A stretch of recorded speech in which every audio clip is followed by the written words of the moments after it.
hello everybody. Welcome. Good evening to those of you joining us on the East Coast. Good late afternoon on the West Coast. So wonderful to have you. For those who don't know me, my name is Ethan Marcus, and I'm the Managing Director of the Sephardic Jewish Brotherhood of America, the national umbrella organization for the Ladino-speaking Sephardic communities of the United States. We're so happy to have you for tonight's brand new three-part series on Sephardic Jews in the Ottoman Palestine with our dear friend, Professor Louis Fishman. Just a reminder to you all, this program, this series is through our wonderful Sephardic Digital Academy, an online database repository of wonderful Sephardic courses on Ladino language, Sephardic history, Sephardic culture, Torah, halakha, and so much more. If you're interested in learning more about all our other programs or want to check out another class, please check out our website at sephardicbrotherhood.com. A little bit of background about our guest tonight. Professor Louis Fishman is an associate professor in history department at Brooklyn College, City University of New York. He is the author of the book, Jews and Palestinians in the Late Ottoman Era, 1908 to 1914, Claiming the Homeland. His academic work focuses on late Ottoman Palestine, the Jews of the Ottoman Empire, Turkey, and the Israeli-Palestinian conflict. He also is a regular contributor for the Israeli newspaper Haaretz, where he writes mostly about Turkish and Israeli politics. He divides his time between New York, Istanbul, and Tel Aviv, all three cities which he considers home. Without further ado, Professor Fishman, whenever you're ready. Perfect. Thanks so much for having me. I think this is a great opportunity to meet some new people and to share my work with a new audience, and specifically focusing on also the Sephardic community. In fact, today I'll be doing more of a general overview of Palestine, talking about my book. In a second, I'll go ahead and introduce it. And then next week, I'm looking to do something fairly new that I just finished an article on Arab Jews. Towards the end of the talk, I'll tell you about that. And then the third talk we will be doing in 2 weeks from now, I will be looking specifically at relations between Istanbul and Palestine and in Jerusalem. And in fact, I was with a friend about 2 weeks ago in Jerusalem, and I said it slipped from my tongue that Jerusalem, to some extent, Jerusalem was a suburb of Istanbul, and I really want to explore that in the third talk. So first of all, thanks so much for joining me. I'm going to go ahead and open a PowerPoint.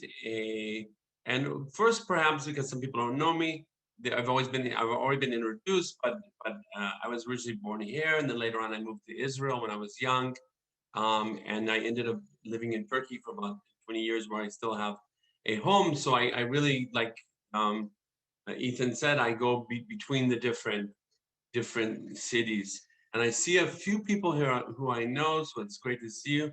Jake, it's great to see you. I think I've run into you quite a few times here and there, so it's fantastic to see some familiar faces. Although I only can see 4 or 5 people, there's many more people here. So let me go ahead before I open the PowerPoint. I'll go ahead and show you my book. And today's talk is going to be based on Jews and Palestinians in the late Ottoman era, but I will be putting special focus on the Sephardic community and where they are found in this book and where they exist in this book. But however, what we're going to see very importantly about the talk tonight is that it's impossible to separate the Sephardic Jewish communities, the Ashkenazi Jewish communities, the Jewish Yeshuv, the Jewish community in Palestine, with the much larger population that's with Palestinians, or if you're in Istanbul, with Turks and all the other different groups, and also with the Ottoman administration. Today is going to be heavily focused on looking and placing them in this context. And next week, we'll actually look at 5 different Sephardic, Arabic-speaking Sephardic Jews, and we'll look at them and understand them. And then we'll move the third week to much more of the Ladino, actually the larger Ladino speaking population. So let me go ahead and share screen for you. Wrong one. Sorry about that. Stop share. Sorry about that. And I saw the flyer for tonight, and I accidentally put that So here we go. There we go. So let me do full screen. So today we're looking at, like I said, this is mostly a book talk with the emphasis on the Sephardic Jews. So Jews and Palestinians in the late Ottoman era, 1908, 1914, claiming the homeland. And this is done especially for the Digital Sephardic Academy of tonight.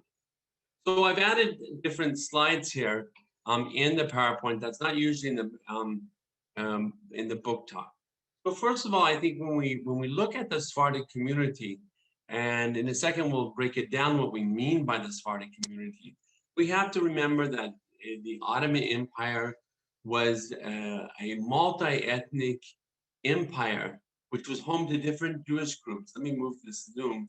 You guys can see I have the Zoom in the way. Very good.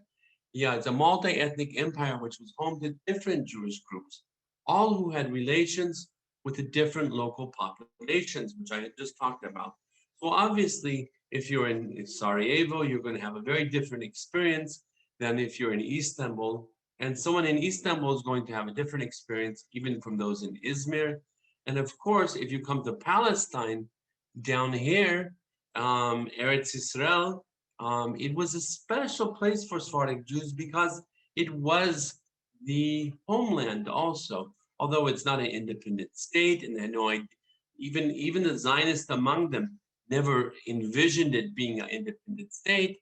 It certainly was the Holy Land for them. It carried special importance.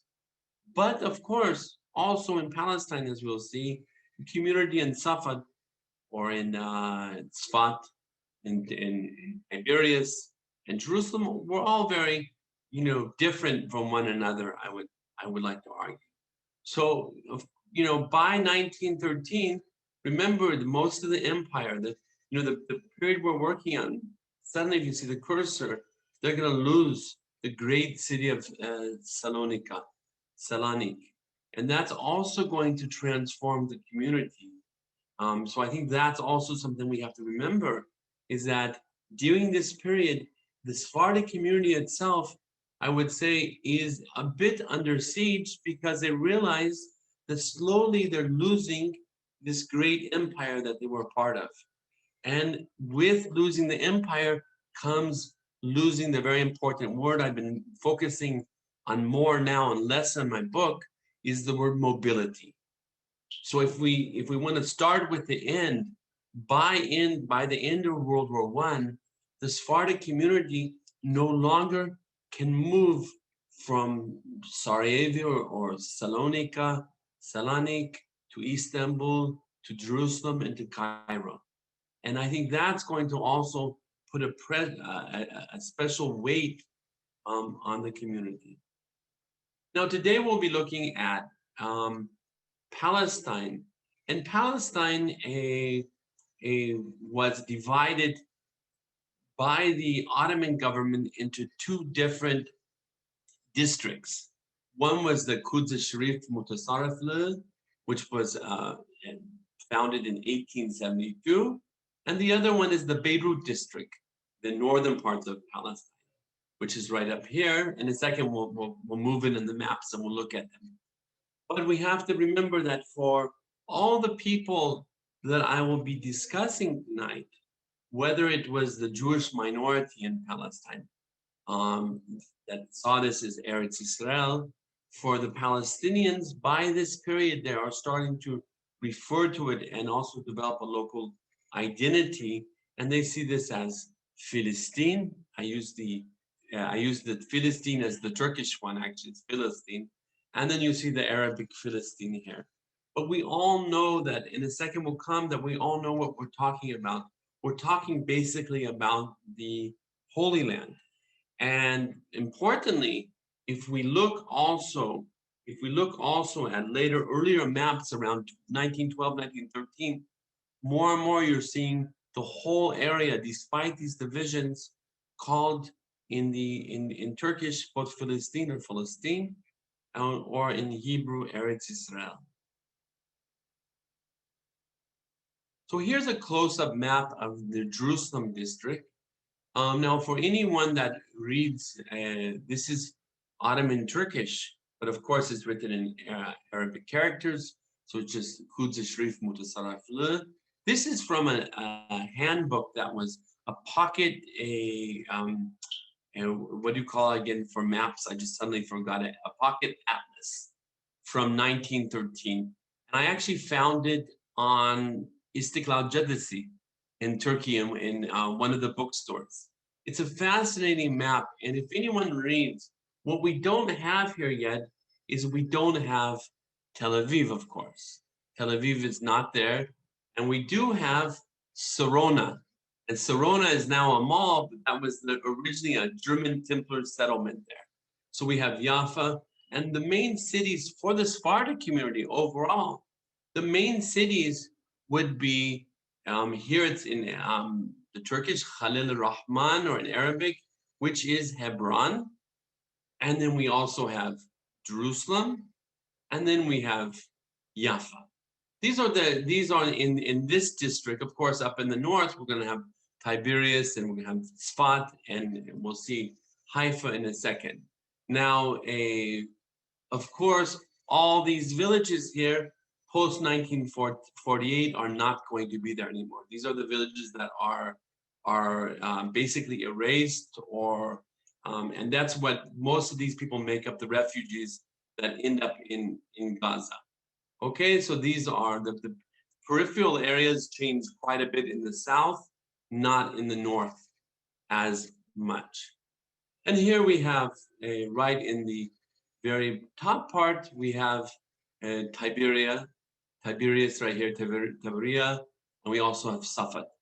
So these are the areas where we see Jews are living, also in Haifa. Of course, there were other settlements, and during this period is when the first Zionist settlements from 1881 to 1905, they settled numerous settlements throughout this area, we know, and also in these regions. Okay, so for example, you have Ramle here, but you might, if you have Doran, you have Doran here, that's where Rehovot is today, and that will come back to our story. So of course, the maps change. Like I said, the northern map is much more similar to today because less villages were removed, although some of them were, of course, removed post destroyed, or had Jewish settlements put on top, different things like this. You still have Kayseri, but you have Nantura, for example, that's no longer there. Now, how do we know that we're really talking about the same thing? This is a beautiful, this is featured in my book also, and I found it in the Zionist archives. And it's basically a letterhead of the Sephardic rabbi in Palestine. So you have here, Harabbanut HaReshit by Eretz HaKodesh. So we have the chief rabbi in Eretz HaKodesh. Here, very important for being that this is the Sephardic Brotherhood here. We'll go ahead and read Havad HaKlili Le'edat HaSfaradim. And in Turkish, we have, or in Arabic actually, you have the Haham Basha, the chief rabbi of Palestine, with Jamiat Taifa Israelin Sfaradim Quds Sharif. Remember that in Arabic, for Palestinians especially, when they refer to the Jewish communities, they call them Israeliin, right? Israelis. This is before the Jewish community themselves calls them this in the post-48 period. So we have here a letterhead, and why is it important? Because we see that when they translate the Holy Land to Arabic, they translate it as Philistine. Okay, and I think this is and when I'll bring you another example in a second, but it really wasn't a controversial term. Years later, it becomes controversial with the political situations, and also the by some denying that there was such thing as a place called Philistine for the Jewish community in Palestine. It was Eretz HaKodesh. They were one. They were basically the same thing here. So if we move down here, and I use this beer commercial. Now this is geared towards the Palestinian community. Later on, we're going to talk about the linguistic breakup of the Sephardic Jews. Some of them spoke Arabic, most definitely, and next week we'll be talking about them. But what's really important is that the Jewish people that spoke Arabic didn't read Arabic. And if they read Arabic, often it would be Judeo-Arabic, like Ladino was written in Hebrew characters, Arabic was written in Arabic characters. Now, why is this important for us when we're trying to define what Palestine is for the Palestinians? We go down here, they describe a very nice, cool drink that you can get in the summer months when it's really hot outside.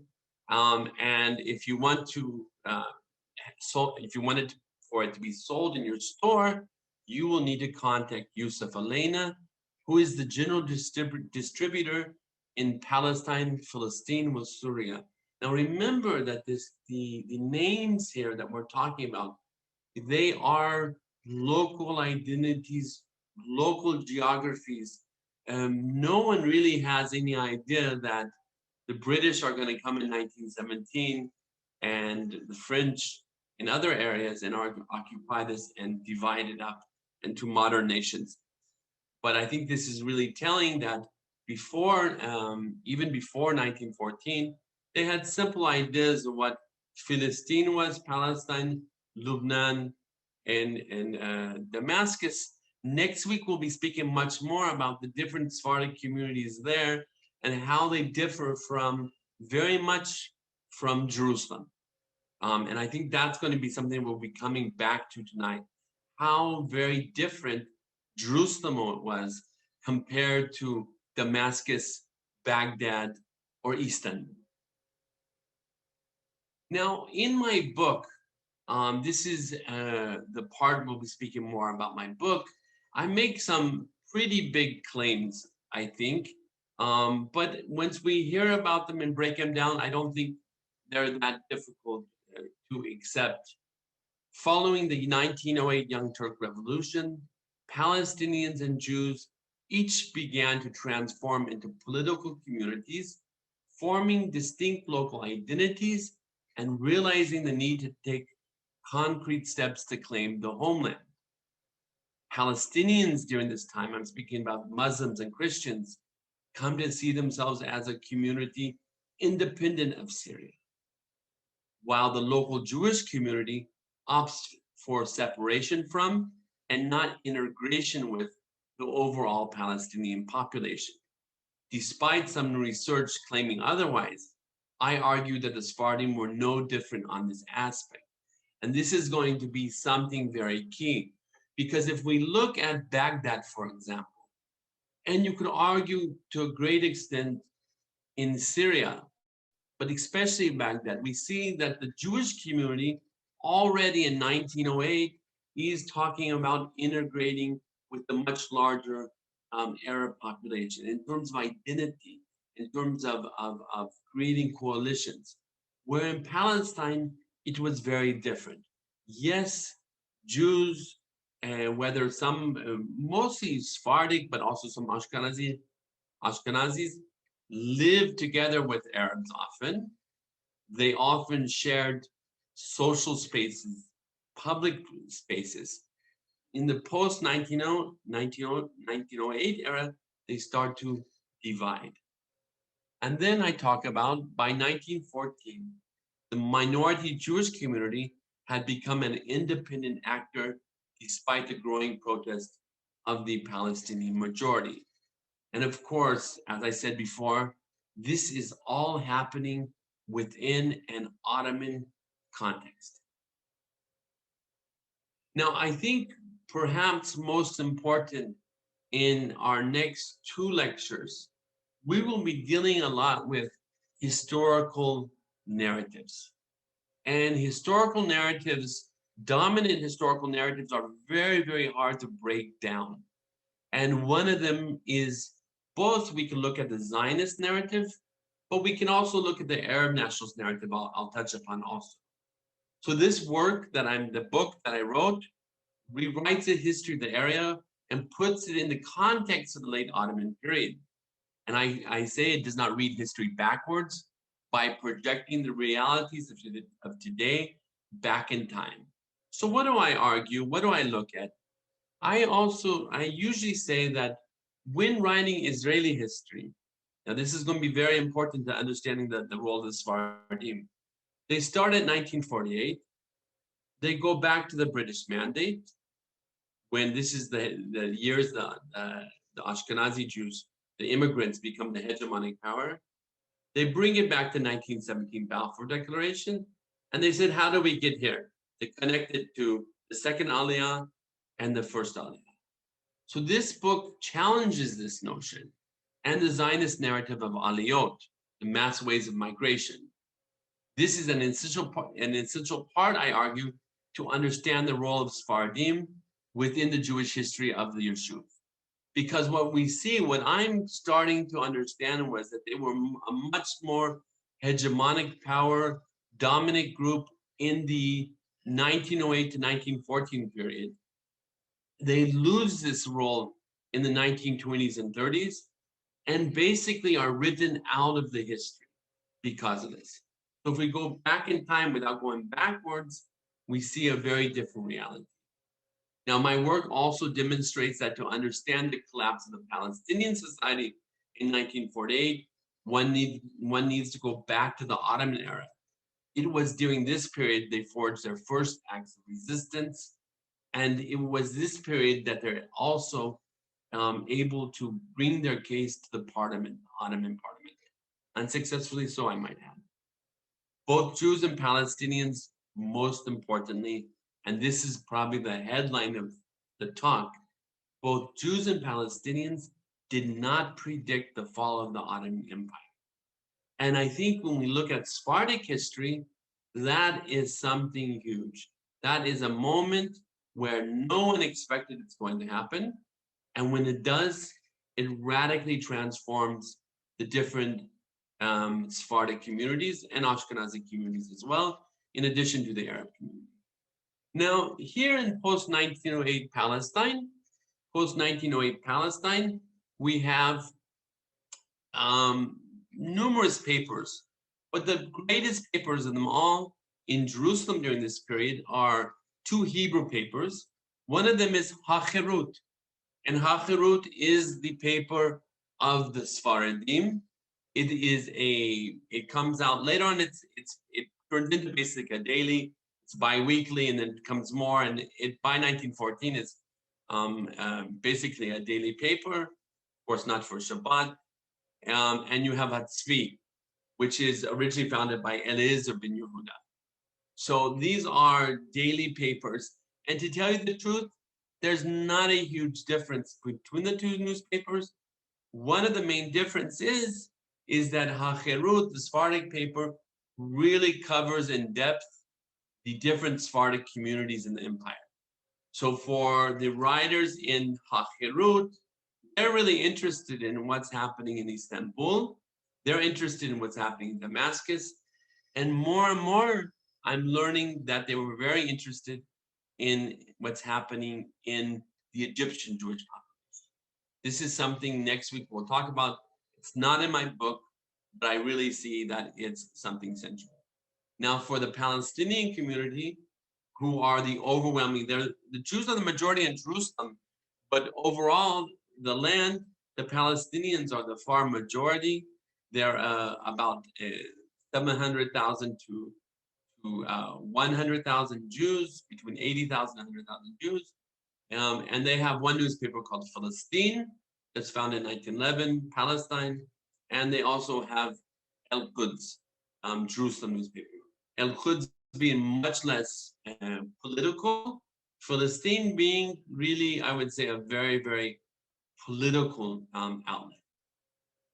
Now, quickly, we're going to go through the Palestinian side to understand what's happening to the majority population during this period.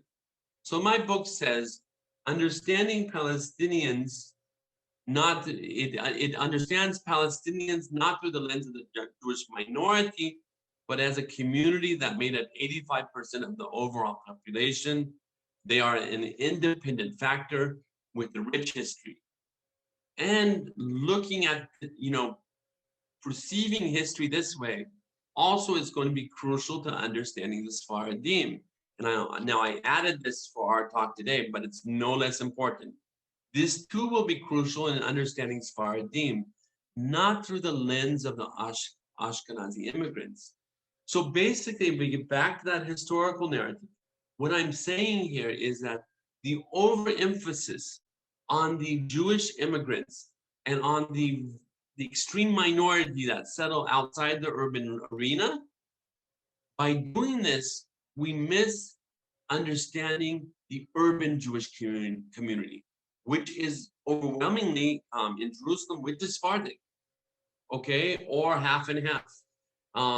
But if we look at the newspapers, the public and the political spheres of the Jewish community is divided, you can argue equally between Sephardic Jews and Ashkenazi Jews.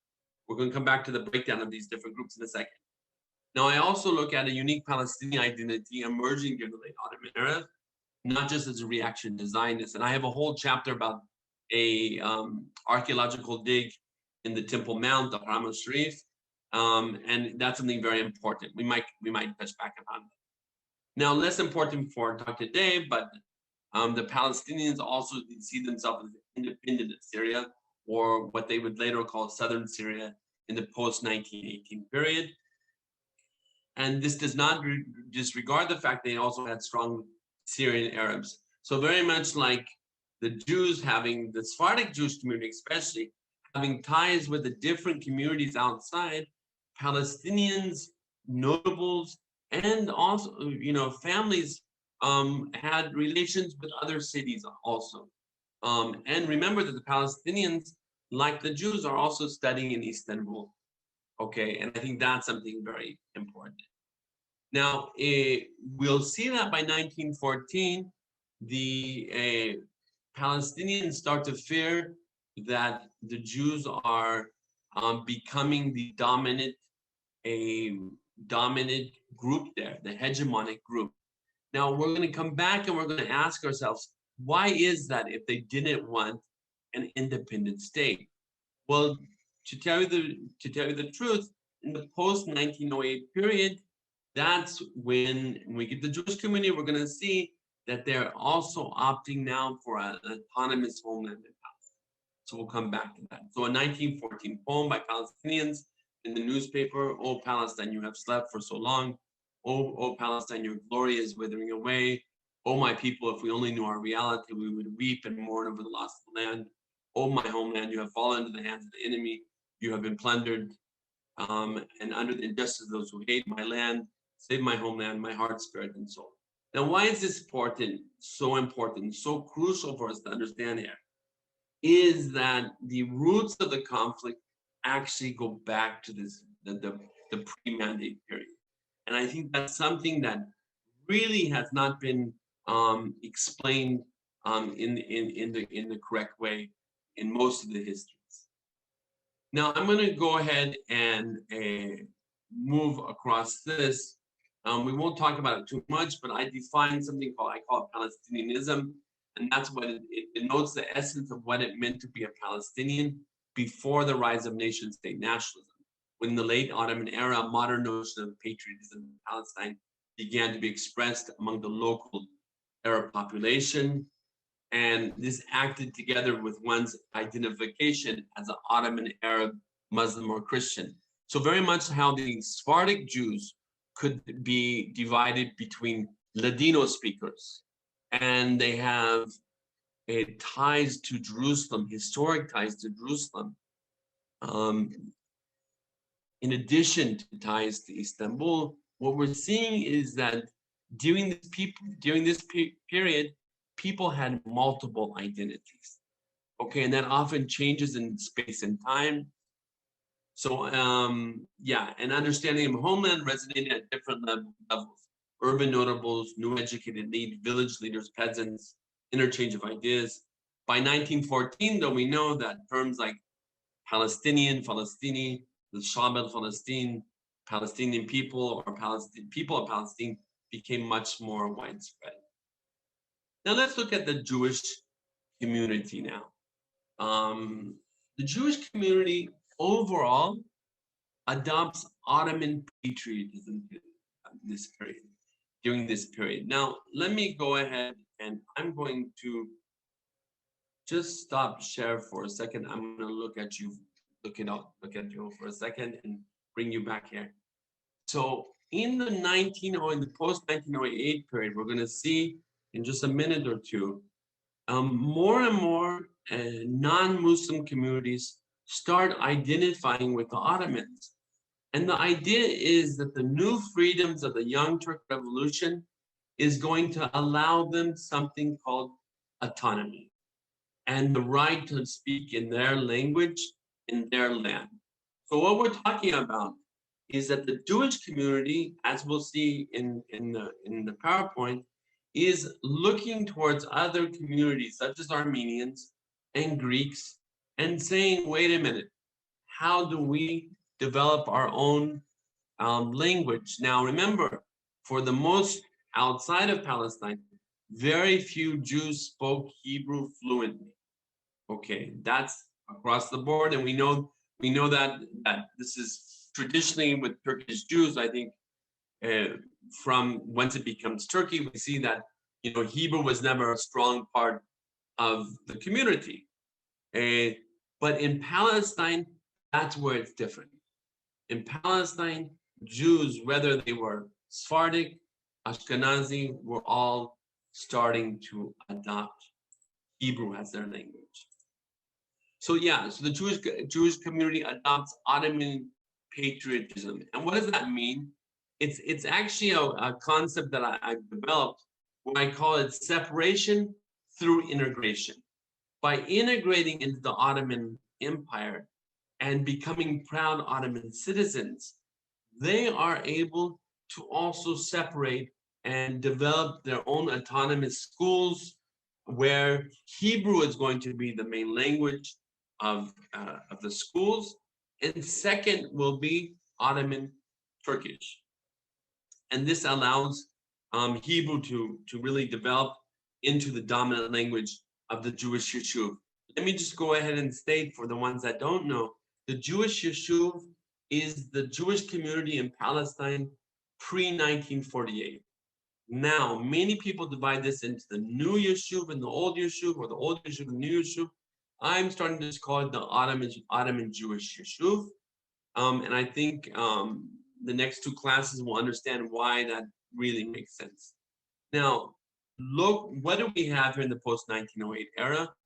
We have the emergence of local Zionism, not just in Jerusalem, but also in Istanbul and other cities, where the youth were attracted to Zionism, and Ottoman Jewish politicians in Istanbul were also influenced by Zionism. But let's not be confused. Once again, I have to state that's not support for an independent Jewish state. Rather, an autonomous Jewish community in Palestine that has the rights to develop, speak, and live in its own language and build their own community into this loyal Ottoman patriotic community. Now, Israeli historic narrative has written out the history of Ottoman Zionism almost completely, over focusing on the contributions of small groups of the second Aliyah. Now, this is something I've developed. It's called renegotiating the millet system. We know that before, in the traditional Ottoman history, each community, the Jews were a millet, Armenians were a millet, and Greeks were a millet, meaning they had to pay the jizya tax, and that jizya tax allowed them to autonomy within their own community. During the mid-19th century, this transforms, and many histories, I would say historians are developing new thoughts and new understandings of what exactly the millet system was. But I argue that in following the 1908 Young Turk Revolution, a euphoric response of a new era emerged. Jews, Christians, and Muslims celebrated together in Jerusalem, as well in Istanbul and other cities throughout the empire. And this is documented by quite a few historians. This book, though, however, challenges the nostalgic descriptions of intercommunal relations, much found in the press. but does not discredit prevalent work showing intercommunal relations did exist. Now, what do I mean by this? That yes, if you go to Palestine, both Jews, Muslims, and Christians were all using the term freedom. They were all using the term equality. But what I argue was this was not a horizontal type of equality, but one that provided an equal playing field. So the Young Turks transfer of powers to a secular elite, where each community would now renegotiate demands vis-a-vis this new bureaucratic Istanbul Muslim elite. And it's very much, if you think about what happened in the modern state of Turkey, vis-a-vis the Jews or vis-a-vis the different communities, meaning everyone is equal, but each community still act vis-a-vis the central government, which is a Muslim secular elite. Now, during this time, we also have the Ottoman administration. There was a government, there was numerous governors, Ottoman governors. And here we have Mejdi Bey speaks about Palestine's Jews, translations and relations. Now, here they write, Ma Omrim Aleinu. What are they talking about? What are they saying about us? And then they say a conversation with the respected governor of Jerusalem, parentheses, Mejdi Bey. Okay, now he actually goes to the different Jewish communities, including the Zionist community, and speaks with them. He knows them. And many of the Ottomans actually weren't very anti-Zionist in this sense. As long as the Jews were paying taxes and they were loyal to the state, most of the Ottomans didn't see this as a threat. Okay, now let me get back to here, that with the renegotiating the Minette system, and here the Ottoman Jewish community, whether in Palestine or Istanbul, used other non-Muslim communities, as I stated, as a model to receive autonomous rights. Quote, this is an Ottoman Armenian parliamentarian speaking.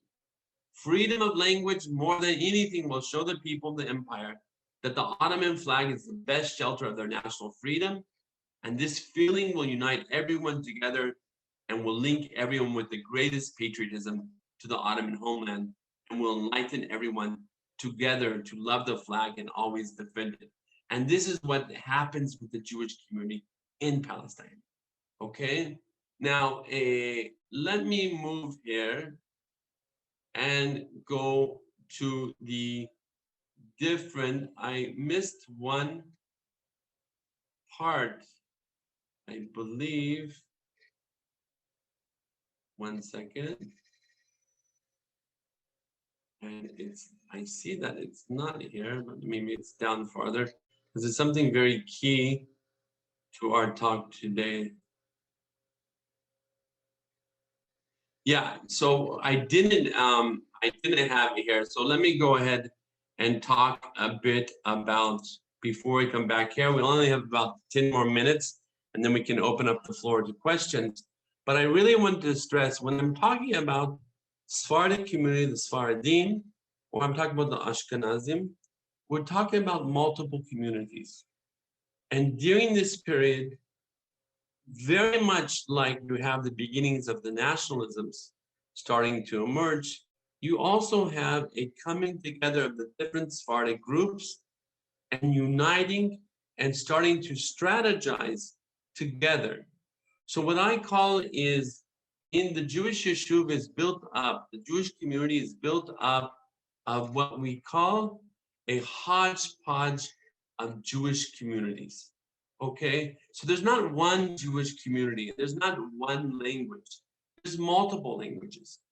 But what I do see is that the Jewish community is overwhelmingly, the Sephardic community is overwhelmingly Ladino speakers, meaning, for the ones that don't know, of course, it's the Jews that are speaking a mix of Spanish and Turkish written in Hebrew characters, okay, as their mother tongue, since they were expelled from Spain in 1492.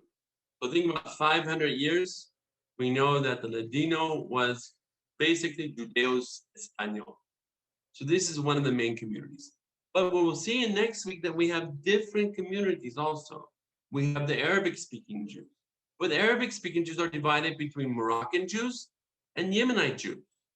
So what we're going to see is all these communities together with the Yiddish-speaking Jews and the other now more nationalist Hebrew-speaking Jews, is they all unite together under this drive to speak Hebrew. Now, this is not everyone, of course, but this really turns into the dominant narrative during this period. Let me go ahead and come back here. And so we're running out of time. So I just want to go over the Palestine, this part, Palestine Jewish Communities Unites. So these hodgepodge of communities I talked about, what happens with them? New identities emerge, including one based on the new and dominant language of the Yishuv, Hebrew. Jews also look to Arabs, surprisingly, as a model for their budding nationalism. They actually say, Arabs are actually receiving, by lobbying the Istanbul government, they're getting more rights than we are. So let's use them as an example. That's pretty new, innovative. Now, while previous research has looked at bonds between the Sephardim and the Ottomans, this work argues that it was actually Ashkenazi Zionist immigrants who were able to adopt a pro-Ottoman agenda. Now, how is that? Remember that the Ashkenazi Zionist Jews, when they're coming, and especially the first and the second Aliyah, they're highly ideological. So early on, they say, you know what? We need to adopt Ottoman citizenship. We need to integrate. We need to fight in the army. With Sephardic Jews, the idea of fighting in the army was very, very new in the post-1909 period. And most of them obviously would not want to go to the army. I mean, going to the army could lead to your death. Going to army could lose, you could lose, your different business. And of course, where the Jews are supposed to be during this period is in Talmud Torah, studying in yeshivas. So this to them was a very new idea. In the new Jewish settlements, we're going to see that they are also becoming very pro-Ottoman. So Ottomanism connected the local Jewish community with Istanbul, yet separated them from the Palestinians within the shared home. And that's going to be key. Challenges previous research concerning language of Sephardi. How widespread was Arabic? It's bring them closer to Palestinians. Next week, we'll talk about that. It's absolutely no, in overall, I would say. Now, we also have Hebrew student unions built in established in Istanbul by no one else other than David Ben-Gurion. We can talk about that in a second. Here is a Ottoman Jewish soldier, not a Sephardic soldier, although from Istanbul, you had another Sephardic officer. This is the founder of the city of Rehovot, Aaron Eisenberg. It's his son, Karmi Eisenberg. And Karmi Eisenberg joins the army. He fights in the Balkan Wars of 1913 in Chorlu. Some people here might have their roots from Chorlu. And he fights in Chorlu. He later falls POW in World War I, and he dies POW before the POW exchange takes place in the post-World War I era. He's memorialized both in Turkey and by the Israeli state. The Israeli state, just 2 days ago, they had their Memorial Day. It goes back all the way to the Jewish used to bring it back all the way to 1860. So Karmi Eisenberg is recognized there. Now, the Sephardim in the army, we don't have time to go into this article here, but it's interesting, and it says here, this is from Jerusalem, and they're actually, there's a parade going from the old city all the way to the new railroad. And the article, both in the Hachirut, it talks about it, and later it says they went 2 by 2 toward Jerusalem's railway station. And we need to admit that the faces of the Christians were much more brighter and happier than that of the solemn faces of the Jews. Now, this is a Jewish person writing it. And many of these people were, Sephardic Jews. The idea that you went to the army was something completely new. For the new Ashkenazi immigrants, some of them out of ideology, happily joined in. So we see that, that this transformation into a modern state, a modern patriotism, doesn't take hold over the whole population, I would argue. Now, we're going Zionism, Ottoman and Zionist in Istanbul. That will be our third lecture. So I'm not going to go into this. So let me go ahead and conclude for today, and I'd be happy to answer questions. Palestinians as Ottoman citizens adopt a civic approach to protest. This is very important. During this period, we have a civic approach to protest. Palestinians transform a local identity into a viable political community, inherently Arab and Ottoman. Okay, there's a debate over Zionism, for example, in the Ottoman parliament. And we're going to see that the person that's defending the Jewish Yishuv is no one else but Nissim Mazliah, who was a Ottoman, Jewish MP, member of parliament from Izmir, originally from Selanik to Izmir, and he prided himself that he received more Muslim votes than Jewish votes to get his parliamentary seat in 1908. So he actually defends in the debate, he defends the Jewish issue together with an Armenian. Now, and on the Palestinian side, we're two parliamentarians from Jerusalem speaking against the Jewish issue. So in our last lecture, we'll be talking more about that. That really connects the Istanbul and the Jerusalem part. Now, the Jewish community created new ties with Istanbul and used other non-Muslims, non-Muslim emerging nationalisms as an example of how to gain prestige. And then we have important trends we see already with Palestinians concerning land as peasant class. We won't get into that now. And the last thing, the Palestinians show greater desperation and begin to exaggerate the numbers of immigrants. However, they agree that the ones that have arrived would be able to stay. Now, we also, in my book, I look at two universities during this period. You have a Jewish university and an Arab university. This highlights the divide. And Zionists came to Istanbul and lobbied on behalf of their political agenda. Once again, that's in 2 weeks. And I think what we're going to see, I think the lecture in 2 weeks, we're going to really see how we need to rethink what that means to be anti-Zionist during this period. Because the chief rabbi, the Sephardic rabbi of Istanbul, Chaim Nachum, was a staunch anti-Zionist. He remained that, of course. He became the chief rabbi of Egypt later on, after the fall of the breakup of the Ottoman Empire. But Chaim Nachum was not against Jewish migration in Palestine. And I think that's where we need to rethink and understand what that meant during this period was anti-independent Jewish state, and to keep clear from the political Zionism of Berlin. And I'll argue in 2 weeks, we'll look also about the Zionist debate in Istanbul and show that what we have actually is the rise of a Jewish question and the rise of anti-Semitism. We're going to see in 2 weeks, the lecture in 2 weeks.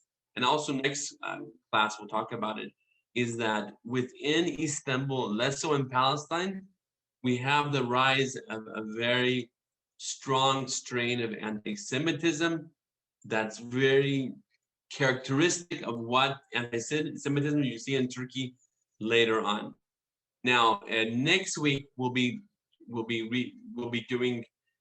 talking about Arab Jewish voices in Ottoman Palestine, caught between the Sephardim and Palestinians.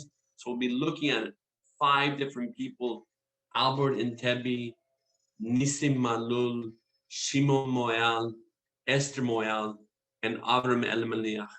And Avram El-Maliach is interesting because even though he's from a Moroccan background, he is a Ladino speaker. He's a Ladino speaker, a Hebrew speaker, and he goes to Istanbul to teach in the schools in Istanbul. He also is one of the founders of the Maccabi Sports Clubs, which we'll look at again. So it's going to be a very interesting week. Later, I'm going to find a way I can share with you the article. If you want to read the article before, you're free to read it, and I can share that with you. And in 2 weeks, we'll be talking about between Istanbul and Jerusalem, observing the Sephardim in the age of the Young Turk Revolution from the lens of social and political issues. There we're going to be talking about how in Istanbul you had the emergence of a Jewish question of the future of the Jewish communities there, and how I think we start seeing tensions that might explain later on what happens or the fate of the Jews later on in modern Turkey. Okay, so I'll go ahead and end there, and we have time for questions. Thank you so much, Professor Fishman. Thank you so much for a wonderful first talk. This is fantastic, at least to me, certainly. We have a couple questions in the chat. I'm just going to ask if you have any questions to ask the professor, please enter them in the chat, and we're going to read them aloud and get to as many as we can. First question that popped up here. There were a number of Jewish families from Greek Jewish communities from Yanina, the Romaniote communities, that made Aliyah while Palestine was still part of the Ottoman Empire. Where do these non-Ashkenazic, non-Arabic, and non-Sephardic Greek-speaking Jews fit into this narrative? Thanks so much. To tell the truth, I have not come across Romaniote in Ottoman Palestine, but it doesn't surprise me at all. I think what's clear about Ottoman Palestine, and I think I'll bring back the point I was making before. A lot of these communities, unfortunately, due to this dominant Zionist narrative of the first Aliyah and the second Aliyah, that overwhelmingly focuses on Ashkenazi Jewish settlements, the new settlements, okay, that only represent a very small percent. What in the end this does is to write out other groups. So I'd be happy, we'd be happy to also to check and see if I find anything about them in the press. What's so nice about this is I can look up Romaniote right now in Hachirut and I can find an article. I've not come across it. I've read very thoroughly the newspapers from Ottoman Palestine in Hebrew, especially. I actually did my research before there was a search engine, so I actually had to sit and read every newspaper. So I did it the old way. It's a better way to do it because you find all these gems you would never have found in a search engine. But I haven't come across it. But I would stress again that, of course, doesn't mean that they weren't there. It means that they were one of many small communities that are left for us to uncover and try to understand what their role was. I highlighted one thing in the talk was that the Sephardic Jews during this period are also one of the Arabic speaker ones. Is talking about founding, I think it was Hitachdut Sfaradim, or it was Histadrut Sfaradim, a Sephardic organization that's going to connect all the Sephardic Jews in the empire into somewhat of a semi-parliament system, a place where they all can come together and learn from each other and contribute and think about that world. So what's interesting is that the fact that what happens is the Zionism during this period, or the Hebrew speaking period, the fact that they're all speaking Hebrew doesn't cross out the fact, or doesn't mean that they're not still going to preserve the Sephardic identity, whatever that is. And I think each group remained highly autonomous. And within the Sephardic community, you had many communities that remained autonomous. So I think that's something really, really interesting to understand, that we often write them out of history. That doesn't mean that they weren't known as a specific group and they did not contribute and participate for the greater Sephardic community at large and the greater Jewish Yishuv also at large, which included Ashkenazi, of course. Fantastic. We have a lot of other great questions here, so I'm going to try to get to as many as we can. how close or separate were the Palestinian Christians and Palestinian Muslims? Did they identify together or as distinct communities? You refer to them together, but did they consider themselves as the same? Yeah, it's a fantastic question. Remember that with Arab nationalism at from the very beginning, sort of put forth this idea of both Christians and Muslims were Arab. I think that's something very from the very beginnings. In Palestinian identity, or this local patriotism, we see the Jewish community. Next week we'll talk about it much more. But the Jewish community was saying, it's really the Christian Palestinians or Christian Arabs that are against us, and they're motivated by anti-Semitism. And where the Muslims really don't have a problem. This is sort of the mantra that you read in the press. But what we see is that, yes, the press is overwhelmingly anti-Zionist during this period. And it's sometimes striking how much so. It's striking so much so because they are the far majority. Now I look at other things that Palestinians are also leaving in big numbers. We know just like Jews, Ottoman Sephardic Jews were leaving the empire. They were going to where? They were going to South America, Mexico City. They were going to Buenos Aires. They were going to different places. Also Arabs were. So at this moment, some of them were quite worried about that. They said, we're leaving, they're coming. So this could be a threat. But what we see is by 1914, there is this connecting between Muslims and Christians, both identifying as Palestinians. So I'll give you an example. This page that I had, Tuborg beer. So they said, they were Christians, they were drinking beer. Well, we know that Muslims also drink alcohol during the Ottoman period. There's great work on that and stuffing. But putting that aside, you also had in every newspaper of Palestine once a week, where you had a Muslim religious figure also preaching and talking. He had a platform there also. You have both Muslims and Christians are focused in these newspapers. Now, the interesting thing is not like the Jewish communities other places. The Jewish community in Istanbul is saying, let's integrate into the greater Turkish-speaking communities. You have Moses Cohen, and you have quite a few. This is sort of the trend. The Jews in Baghdad are also doing that. The Jews in Cairo are also doing that.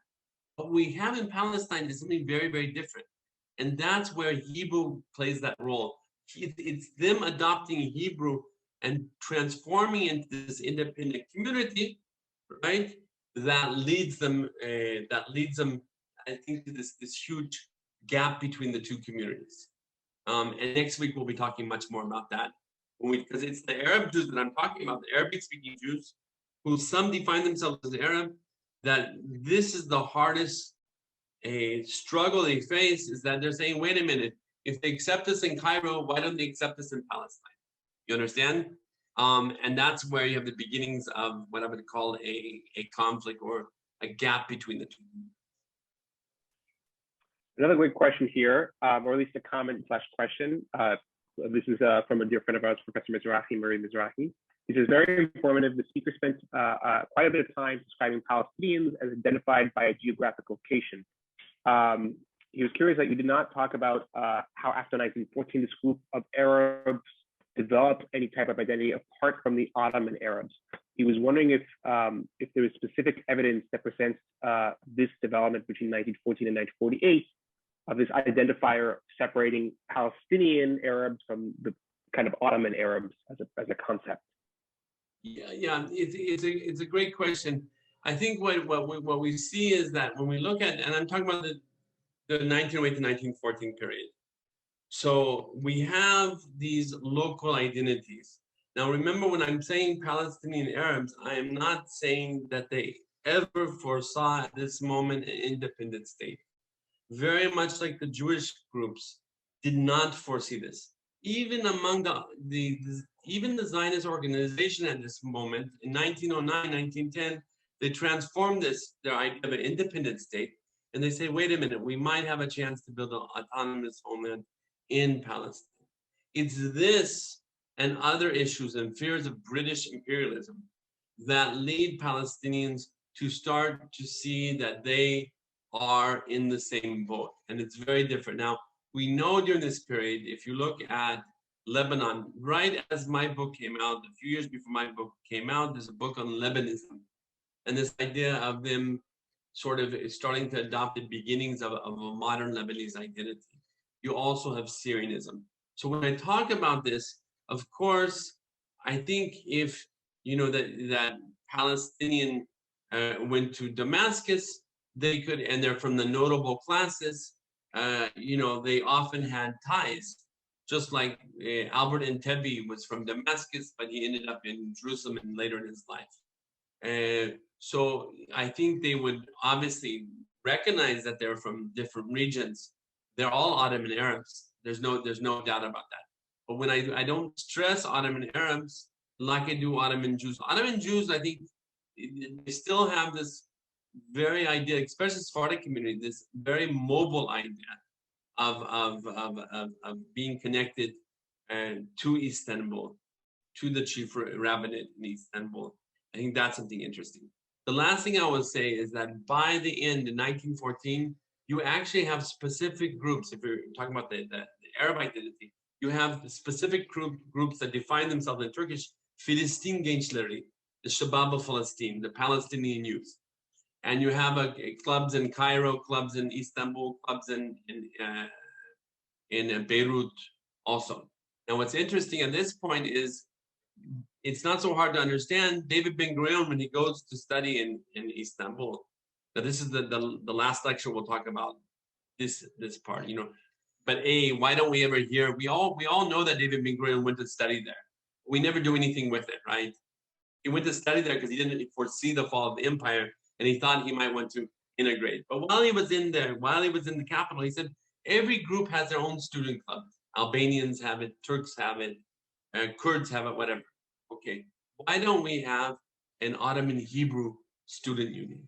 Okay, why don't we have Jews? Why don't Jews have one? So it's very well likely that some of the Palestinians that were in Istanbul at the same time said, wait a minute, why don't we have something called Filistin gençleri, Palestinian youth in Istanbul, student organizations. So I think that's what we have to see. That I hope I answered it. If I didn't, I mean, I can talk more about it. I think we're time for one last question here. Let's see here. I'm sorry, there's a lot of wonderful questions. I'm trying to get to ones that kind of cover a lot of ground. Let's see here. Oh, here's one. You explained a little bit about the pan-Arabism included both Christians and Jews, as well as Muslims at the time.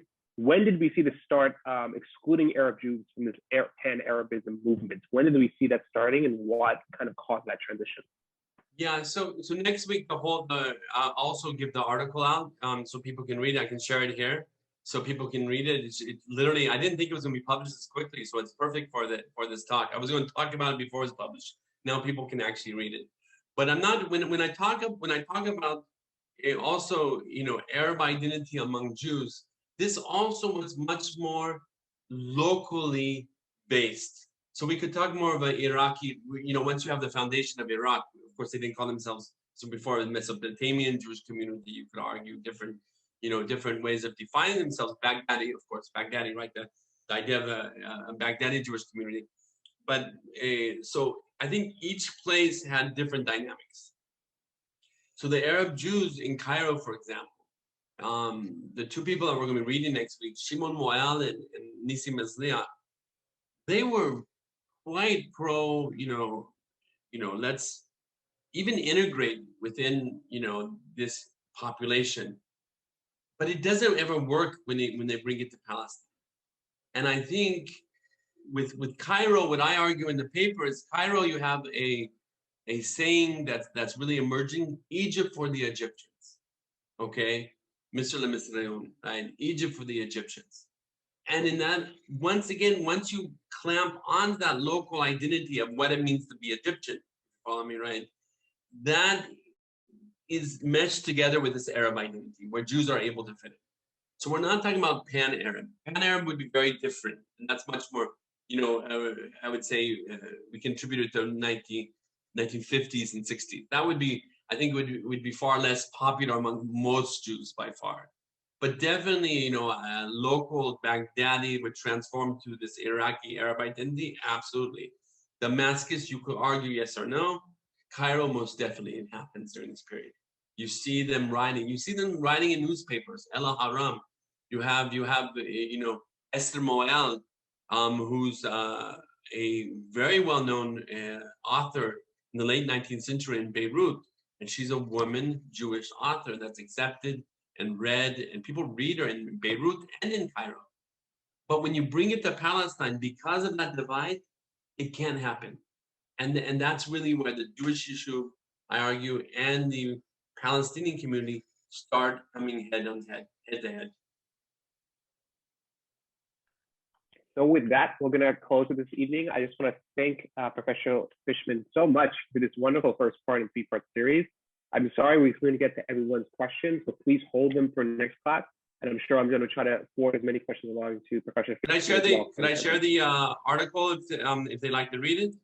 Yes, please. What we'll do, we'll send you the article, the link, and we'll distribute it, email it out before the next class. Oh, perfect. Okay, good. That's what we can do. Very good. Let me see. Perfect there. Okay, good. I'll send it to you. Definitely. Perfect. And I just want to take a moment and thank the Sephardi Federation of Palm Beach County for their co-sponsorship of this event. Thank them so much for their continued support and all of your support as well. Inshallah, Seker Dio, we'll see you all next Thursday at 8 p.m. Eastern, 5 p.m. Pacific. Arvemos. Have a good night, everyone. Thank you so much. Thanks so much, everyone. Looking forward to seeing you next week. Thanks so much.